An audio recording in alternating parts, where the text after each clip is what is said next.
প্রত্যেকবারই প্রত্যেকটা সিরিয়ালের ক্ষেত্রেই তোমার যে নায়িকা থাকে তার সাথে নাকি তোমার খুব একটা ভালো বন্ডিং হয় না, তুমি খুব অ্যাটিটিউড দেখিয়ে চলো। আমার সিরিয়ালের 2 নায়িকার সঙ্গে আমার প্রেম হয়েছিল, এমনি এমনি হয় না। প্রাক্তনের সাথেও বন্ধুত্ব রাখা যায় এবং রাতে দাঁড়িয়ে কুলফিও খাওয়া যায়, তো সেটা তুমি প্রমাণ করে দিয়েছো। তোমার সম্বন্ধে দুশ্চরিত্র, তোমার সম্বন্ধে বউয়ের সঙ্গে অপমানজনক সম্পর্ক ছিল। যে প্রেম কি করা হচ্ছে? শীত ছাড়া কারোর প্রেমে পড়িনি, পড়ার জায়গাও নেই এখন। এই মুহূর্তে যে মানুষটা পাশে বসে আছে সেই মানুষটা সবসময় কাজের মধ্যেই থাকে।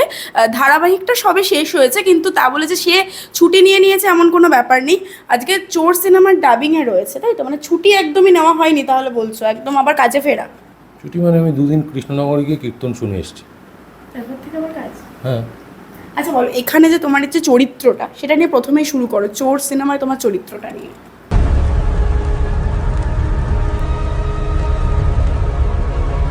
চরিত্রটা চোরেরই চরিত্র। ওকে। তার দৃষ্টিভঙ্গি দিয়ে তাকে কেন চোর বলা হচ্ছে, আর 4 তারিখের আগে আমাদের পরিস্থিতি কি ছিল সেটাকেই তুলে ধরা হয়েছে ছবিতে। ছবিটা খুব প্রাসঙ্গিক। তোমার কি এই ছবিটা করার পেছনে, যেটা তুমি বললে যে খুব প্রাসঙ্গিক ঘটনার পরিপ্রেক্ষিতে ছবিটা করা, সেটার জন্যই কি হ্যাঁ বলা, নাকি আরো কিছু কিছু কারণ আছে? একদমই তাই। মানে যে কটা কাজ আমি করতে গিয়েছি, একটা আমার কাজ ছাড়া প্রত্যেকটা কাজের প্রাসঙ্গিকতা খুঁজে পেয়েছি বলেই সেই ছবিগুলোতে হ্যাঁ করেছি। এবার ছবি হিট ফ্লপ তো অনেকগুলো কারণে হয়, সেটা তো শুধু অভিনেতা, ডিরেক্টর, দর্শক সবাইকে এক জায়গায় আসতে হয়, তারপরে একটা ছবি হিট করে। কোথাও একটা লুফলস থাকলে সেই ছবি মানুষের মনোগ্রাহী হয় না বা মানুষ কোনোভাবে নেয় না। অনেক ভালো ভালো ছবিও আছে যেগুলো মানুষকে মনোরঞ্জন দেয়নি। তো সেইটা ভেবে করা নয়, করাটা ভেবে হচ্ছে আমি দর্শককে ভালোবেসেই ছবিটা উপস্থাপন করব। দর্শক নিশ্চয়ই বুঝতে পারবে কোনো রকমের কোনো গোলমাল থাকলে দর্শকই আঙুল তুলে বলে দেবে যে এটা ঠিক হয়নি। এই যে তুমি বললে যে অনেক সময় অনেক ছবি থাকে যেটা খুব ভালো গল্পের ওপর ভিত্তি করে তৈরি করা হয়, কিন্তু তারপরে সেই ছবিটা চলে না, এটা কতখানি মানে খারাপ লাগা জায়গা তৈরি করে যদি এরকম হয় কখনো বা কিছু? সেইটা না, এর পরে আমরা আরও ভালো করে বুঝতে পারবো। মানে আমারও তো নিজের হয়েছে, মানে ছবি সেটাকে নামিয়ে দেওয়া হয়েছে। সারা বিশ্বব্যাপী বন্দিত ছবি নন্দনে চলেনি, তো এইগুলো বন্ধ হয়ে গেছে, তো বন্ধ হয়ে যাবে তো আস্তে আস্তে। তো তখন বুঝতে পারবো যে অরিজিনাল ফিগারটা কী। এবং যেটা আমি শুরু করলাম যেটা দিয়ে, যে ধারাবাহিক শেষ হয়েছে খুব শীঘ্রই, সেটা নিয়ে কি বলবে? এত ভালোবাসা দর্শক চিরদিনই তুমি যে আমার মানে প্রত্যেকের মনের মণিকোঠায় জায়গা করে নেওয়া একটা ধারাবাহিক, তো সেটা শেষ হয়েছে। তো শুরু থাকলে শেষ থাকবে, এটা খুব স্বাভাবিক। তবুও কিভাবে শেষ হলো, মানে সেদিন যেহেতু আমরা কেউ যাইনি, তো একটু তুই শেয়ার করো। তুমি প্রশ্নের মধ্যে উত্তর তোমারই রয়েছে যে শুরু থাকলে শেষ হবেই। হ্যাঁ। তো যেভাবে শেষ হয়, যে প্রথমে কল টাইম দিল, গেলাম এবং ডিরেক্টর প্যাক আপ বললো এবং শেষ হলো, এবং প্রত্যেকটা জিনিসেরই শেষ হবে। শেষ হয়ে গেলে হ্যাঁ একটু তো ভারাক্রান্ত লাগে একটা ইউনিট। বিশেষ করে আমি টেকনিশিয়ানদের সঙ্গে, এবং আমার টেকনিশিয়ানসরা জানে, তারা রেগুলার যোগাযোগ রাখে আমার সঙ্গে এবং আমিও তাদের সঙ্গে রাখি। তাদের সঙ্গে আমার একটা সংসার গড়ে ওঠে। তো তাদেরকে দেখতে না পেয়ে এবং তাদের সঙ্গে আড্ডা, খাওয়া দাওয়া সব কিছু সবটা হতো, তো সেইটা না হওয়াটা আমার কাছে একটু কষ্টের।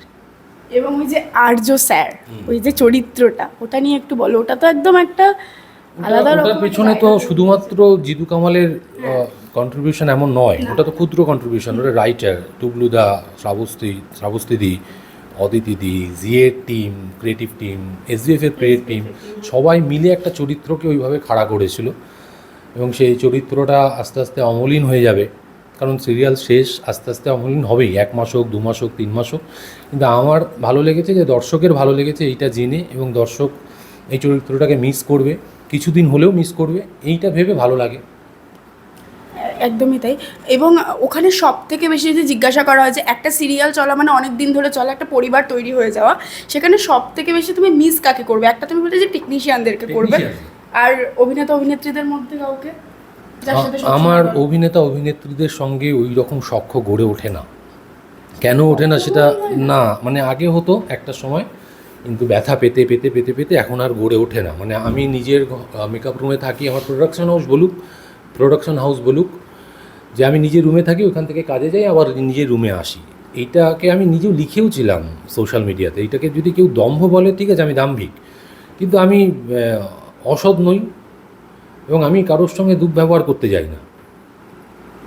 প্রতিবাদ করি, নিশ্চয়ই প্রতিবাদ করি অন্যায় হলে, দুর্ব্যবহার করার দুঃসাহস আমার নেই। সেটা আমার টেকনিশিয়ানরা বলতে পারবে, বাকি কারোর সঙ্গে আমার সখ্য গড়ে ওঠে না। মানে তুমি জাস্ট যাও, কাজটা করো, যেহেতু ওখানে কাজের জায়গায় কাজটা মন দিয়ে করা এবং নিজের মেকআপ রুমে থাকা, তারপরে বাড়ি চলে আসা, এটাই তুমি। ইন বিটুইন যদি টেকনিশিয়ানের কোনো জন্মদিন হলো, কোনো টেকনিশিয়ানস কোনো কিছু হঠাৎ করে একটা করে বিস্কুট খাওয়াবে ধরো, নেমে আসি, তখন নেমে এসে আনন্দ ফুর্তি করি। এবং শেষ দিন টেকনিশিয়ানসদের যতক্ষণ না প্যাক আপ হচ্ছে, আমার প্যাক আপ হয়ে গিয়েছিল, আমি তাদের সঙ্গে ছিলাম, বসে ছবি তুললাম, সবার সঙ্গে স্মৃতিচারণা করলাম খানিকটা, দেন বাড়ি এলাম। এক্ষেত্রে একটা যেটা প্রশ্ন, যেটা অনেকেই বলেছিল অনেক সময়, যে চিরদিনই তুমি যে আমার শুরু হওয়া থেকে কিছু কিছু ঝামেলা হতে থাকতো, সেটা আমরা সবাই জানি। সে জায়গা থেকে যখন নায়িকার পরিবর্তন হয়, মানে শিরিন যখন নায়িকা হিসেবে জয়েন করে, সেই জায়গায় দাঁড়িয়ে ওর সাথে তোমার খুব ভালো একটা বন্ডিং তৈরি হয়, সবাই যেটা বলছিল। কিন্তু পরবর্তীকালে নাকি তোমাদের মধ্যেও একটা ঝামেলা তৈরি হয়েছিল, এবং প্রত্যেকবারই প্রত্যেকটা সিরিয়ালের ক্ষেত্রেই তোমার যে নায়িকা থাকে তার সাথে নাকি তোমার খুব একটা ভালো বন্ডিং হয় না, তুমি খুব অ্যাটিটিউড দেখিয়ে চলো। এই বিষয়টা নিশ্চয় তুমিও শুনেছো, তো এটা কেন সবসময়? ধরো আমার সিরিয়ালের নায়িকার সঙ্গে আমার বিয়ে হয়েছিল, তোমার প্রশ্নটা নস্বাদ হয়ে গেল, মানে উড়ে গেল, স্টেডিয়ামের বাইরে গেল। বিয়ে কি এমনি এমনি হয় নাকি? আমার সিরিয়ালের 2 নায়িকার সঙ্গে আমার প্রেম হয়েছিল, এমনি এমনি হয় নাকি? হ্যাঁ, এমন নয় ব্যাপারটা যে নায়িকার সঙ্গে বন্ডিং হয় না। প্রচুর জিনিস তো রটে, ছবির নায়িকার সঙ্গে তো অনেক কিছু রটেও ছিল। তো বাকিটা অ্যাটিটিউড দেখিয়ে চলে, তাদেরই মনে হয় যে আমি নায়িকাদের বা আমার যে অভিনেতার সঙ্গে বা অভিনেত্রীর সঙ্গে আমার মনে হয় যে আদান প্রদান হয়, সুনীল গঙ্গোপাধ্যায়, 4টি রাজনৈতিক আলোচনা, যাদের সাথে আলোচনা করার মতো আলোচনা করতে পারি তাদের সঙ্গে আমি বসে গল্প করি, বাকি সময় আমি ভেতরে থাকি মেকআপ রুমে। সেইটা হয়তো অন্য অভিনেতা অভিনেত্রীদের কাছে মনে হতেই পারে যে কী করে এই গণ্ডগোলটা পাকানো যেতে পারে বা ওর সঙ্গে কথা না বলানো যেতে পারে। এইটা মেগা সিরিয়ালই হয়, এটা ছবির ক্ষেত্রে খুব একটা হয় না, কম দিনের স্কেডিউল থাকে বলে।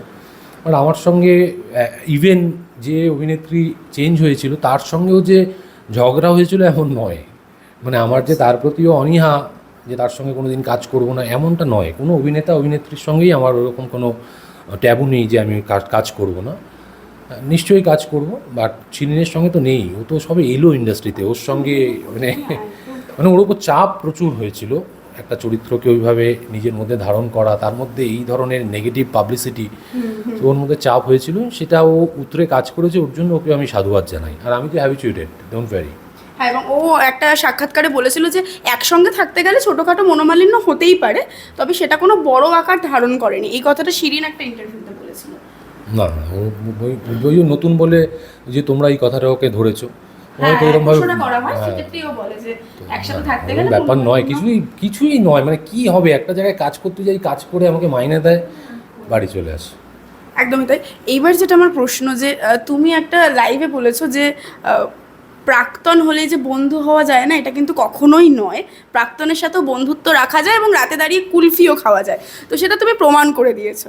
2 বছর পর তোমার প্রথম লাইভ নবনীতাদির সাথে। বলো, এই যে বুম নিয়ে আর কোনোদিন আমাকে জিজ্ঞেস করবে না এই প্রশ্নটা, যে তোমার সম্বন্ধে দুশ্চরিত্র, তোমার সম্বন্ধে বউয়ের সঙ্গে অপমানজনক সম্পর্ক ছিল, তোমার হিরোইনের সঙ্গে সম্পর্ক, এই বুম নিয়ে তোমাদের কেউ আসবে না। তাহলে তো প্রমাণিত যে আমার সঙ্গে আমার প্রাক্তনের সম্পর্ক খুবই সুস্থ রয়েছে এবং স্বাভাবিক রয়েছে। এটা কেন অন্যভাবে দেখা হয় আর কি?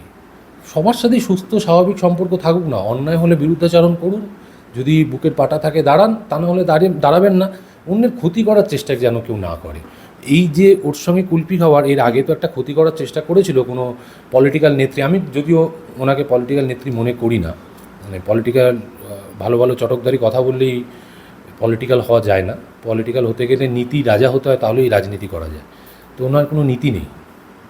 তো সেই জায়গা থেকে উনি যেটা বলেছে সেটা ওনার ব্যক্তিগত ব্যাপার, এবং তুমি তোমার জায়গা থেকে ঠিক আছো, সেটা তুমি প্রমাণ করে দিয়েছো সেই লাইফটাতে এসে, যে সব কিছু ঠিকই ছিল, যেটা মানুষ বলেছে সেটা ভুল বলেছে। তো এখনো পাবলিক আছে, আর কোনো প্রশ্ন থাকতে পারে? একদমই নেই।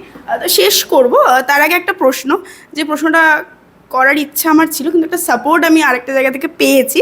সেটা কে আমাকে সাপোর্টটা দিয়েছে সেটা তুমি দেখাবোই, যে প্রেম কি করা হচ্ছে। কে সাপোর্ট দিয়েছে সেটা তুমি দেখাবো, ক্যামেরাটা একটু ক্যামেরা পার্সনকে বলবে একটু ঘুরিয়ে দেখাও সুদীপাদির দেখে, যে এই মানুষটা আমাকে সাপোর্ট দিল, যে তুই জিজ্ঞাসা কর প্রশ্নটা, যে প্রেম কি জিতুদা করছে কিনা। তো এবার বলো তুমি। উত্তর উনিই দেবেন। না, উনি কি করে জানবে তুমি প্রেম করছো কি না? তুমি যদি না বলো। আমাকেই তো সরাসরি প্রশ্ন করতে পারতো। এইটা নিয়েই তো আমার ফোরামের সাথে গন্ডগোল, যে আমাকেই তো সরাসরি ফোন করতে পারতো। হ্যাঁ, আমাকে তো কেউ ফোন করেনি, সবাই মিডিয়াকে বলেছে, সোশ্যাল মিডিয়া লিখেছে, দেন আমি প্রত্যুত্তর দিয়েছি। তো আমাকে সরাসরি উনি জিজ্ঞেস করলে আমি বলবো, তোমার তো প্রশ্ন নয়, তুমি তো বললে। না আমার প্রশ্ন ছিল তো, আমার একটু ভয় লাগছিল জিজ্ঞাসা করতে। মানে আমাকে ভয় পাওয়ার কি আছে? যাই হোক, এনিওয়ে, আমি হলে নিশ্চয়ই জানাবো। এই মুহূর্তে কারোর প্রেমে পড়োনি বলছি? না, আমি শিব ছাড়া কারোর প্রেমে পড়িনি, পড়ার জায়গাও নেই এখন। আর ভালোবাসা এখন শুধু কাজের প্রতি। হ্যাঁ। শেষ করব, চোর আসছে সামনেই, তো চোর নিয়ে কি বলবে দর্শকদের উদ্দেশ্যে? চোর নিয়ে নতুন করে দর্শকদের কিছু বলার জায়গা নেই। আমার যারা দর্শক, আমি অলমাইটি বলি সবসময়, ভগবান বলি, এই কারণেই আমাকে মুখের সামনে বুম ধরার যে বসে কথা বলার অধিকার ওনারাই দিয়েছেন।